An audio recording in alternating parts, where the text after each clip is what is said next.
अरविंद केजरीवाल जी को भाई लाओ तो मत यार। आज जमानत मिली है और ये जमानत इस बात का संदेश है कि देश के अंदर न्याय व्यवस्था कायम है।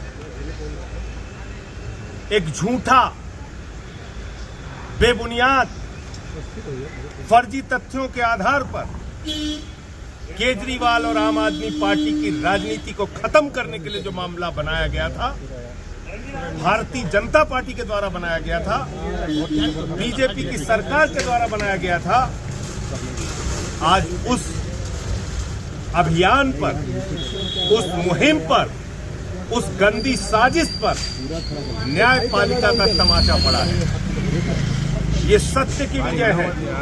हम बार बार कहते हैं कि ये तथाकथित शराब घोटाला, इसका न सिर है न पांव है। ये झूठ की बुनियाद पे तैयार किया गया है।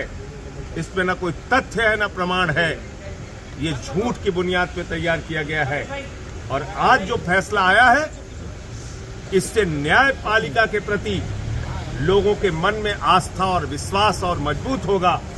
आज जो फैसला आया है, इससे देश के लोगों में खुशी की लहर है, दिल्ली के लोगों में खुशी की लहर है। आम आदमी पार्टी का एक एक कार्यकर्ता इस फैसले से उत्साहित है। अभी मैं केजरीवाल जी के परिवार से मिला। उनका परिवार, उनके बच्चे इस फैसले से बहुत खुश हैं। हम सब लोग आनंदित हैं। ये हम सब के लिए बहुत बड़ी जीत है, बहुत बड़ी विजय है और भारतीय जनता पार्टी के मुंह पर जोरदार तमाचा है। मैं समझता हूं अब जरा सी भी शर्म है तो बीजेपी को और मोदी, अमित शाह को ये झूठे केस बंद करने चाहिए और जिन लोगों को फर्जी जेल में रखा है उनको सबको बाहर करना चाहिए। संजय जी, ईडी ने अपोज किया था बेल को, वो अपील भी नहीं सुनी गई है कोर्ट में, इसलिए कि उनके पास कोई तथ्य नहीं है, इसलिए कि उनके पास कोई प्रमाण नहीं है, इसलिए कि उन्होंने झूठ की बुनियाद पर सरकार के दबाव में ये केस बनाया है, इसलिए उनको कोई उनकी बात नहीं सुनी गई न्यायपालिका में।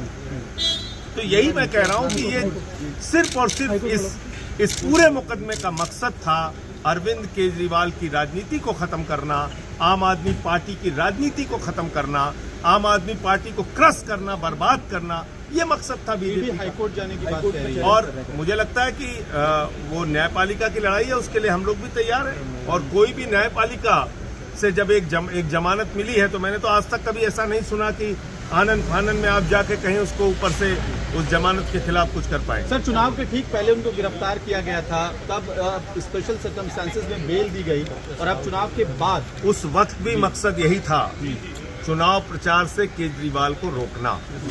उस वक्त भी मकसद यही था, आम आदमी पार्टी को हराना और आम आदमी पार्टी को खत्म करना। तो इसलिए मैं कह रहा हूं कि ये मुकदमा ही पूरा झूठ की बुनियाद पे, झूठे तथ्यों के आधार पे, फर्जी तरीके से मामला बनाया गया है और एक एक आदमी को पकड़ के जेल में डाला। आप लोग ये भी कहते रहे हैं कि सारी गिरफ्तारियां चुनाव के लिए की जा रही थी। आपकी बात तो देता है कि चुनाव हो गए हैं तो गिरफ्तार। भाई ये तो साफ दिख रहा है ना, आप देखिए ना कि चुनाव संपन्न हो गया, चुनाव खत्म हो गया। अब दूध का दूध, पानी का पानी होगा। न्यायपालिका भी तो चीजों को देख रही है, न्यायपालिका भी तो देख रही है कि कैसे झूठे मामले बनाए गए हैं पूरी तरीके से। बीजेपी अभी भी करोड़ों के घोटाले की बात कर रही है। देखिए, बीजेपी, मैं कहता हूं इस धरती पर पूरी दुनिया में सबसे भ्रष्ट पार्टी का अगर नाम है तो है भारतीय जनता पार्टी। भारतीय जनता पार्टी के लोगों को, प्रधानमंत्री नरेंद्र मोदी को भ्रष्टाचार का भा बोलने की भी हिम्मत नहीं है। जितने देश के बड़े बड़े भ्रष्टाचारी हैं, सब प्रधानमंत्री मोदी जी के साथ हैं। जितने देश के बड़े बड़े भ्रष्टाचारी हैं, सब आज भारतीय जनता पार्टी के साथ हैं। चाहे वो अजीत पवार हो, छगन भुजबल हो, नारायण राणे हो, अशोक चौहान हो, हसन मुश्रीफ हो, नवीन जिंदल हो, हेमंत बिस्व शर्मा हो, मुकुल राय हो, जनार्दन रेड्डी हो, जितने भ्रष्टाचारी सब आज